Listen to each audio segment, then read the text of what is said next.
আমার বাচ্চাটাকে কোলে নিতে পারলাম না, এটা আমার খুব কষ্ট লাগে। 5 মিনিট সময় পেলেন সাদ্দাম।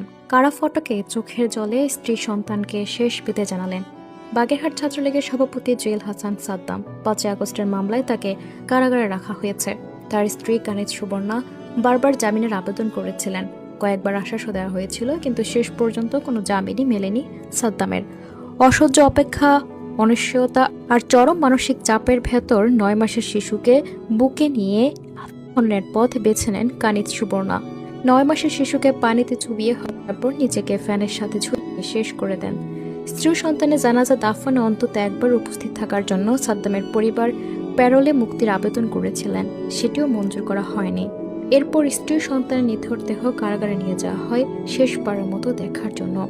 সাদ্দাম যখন কারাগারে যান তখনও তার সন্তানের জন্ম হয়নি, কখনো কোলে নেওয়া হয়নি, কখনো বাবার চোখে দেখা হয়নি। আজ প্রথম দেখলেন তার 9 মাসের সন্তানকে। তুলতুলে শরীর, পাতলা চুলে কাজল দেওয়া ফুটফুটে এক শিশুকে নয়, বরং নিথর প্রাণহীন একটি দেহকে। হঠাৎ জেলের মাইক বেজে উঠল, কঠিন গলায় ডাক এলো, জেল গেট মোহাম্মদ সাদ্দাম, বাগেরহাট সদর থানা, আপনার জরুরি সাক্ষাৎ রয়েছে, গেটে আসুন। সাদ্দাম কিছু বুঝে ওঠার আগেই গেটের দিকে হাঁটল। প্রথম দরজাটা খুলতে চোখ পড়ল একটি অ্যাম্বুলেন্স দাঁড়িয়ে আছে, সাথে একজন পুলিশ।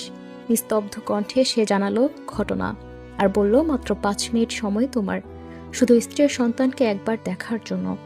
হয়তো চিৎকার করার সুযোগটুকুও পায়নি, কোনো শব্দ বেরোয়নি, কিছু বলেনি, শুধু নির্বাক হয়ে তাকিয়েছিল আর চোখের জল পড়ছিল।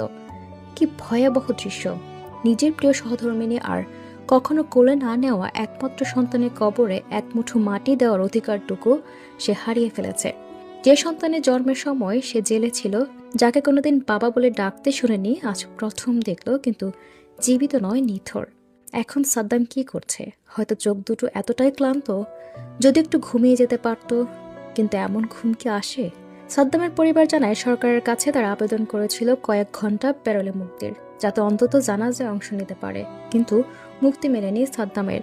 শেষমেশ সাদ্দামের পরিবার অ্যাম্বুলেন্সে করে তার বাচ্চা আর স্ত্রী মৃতদেহ কারাগারের গেটে নিয়ে যায়। 5 মিনিট সময় পেয়ে নিজের বাচ্চা আর স্ত্রীর মুক্তি দেখেন সাদ্দাম। তবে এতে মানবিকতা নিয়ে প্রশ্ন উঠে গেছে। কেউ কেউ প্রশ্ন করছেন, এতটা অমানবিক হতে পারলে কিভাবে দেশ চলবে? সাদ্দামকে কয়েক ঘন্টার জন্য প্যারোলে মুক্তি দিতে পারলে সে জানাজায় অংশ নিতে পারত।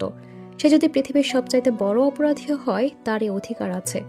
তবুও স্ত্রী সন্তানের জানাজা অংশ নেওয়ার জন্য তাকে প্যারোলে মুক্তি দেওয়া যেত। যেখানে বলা হচ্ছে শত্রুর সাথেও ইনসাফ কায়েম করতে চান, সেখানে ইনসাফের নমুনা কেন এভাবে হয়? এই ঘটনাটি অনেকের বুক কেঁপে ওঠে।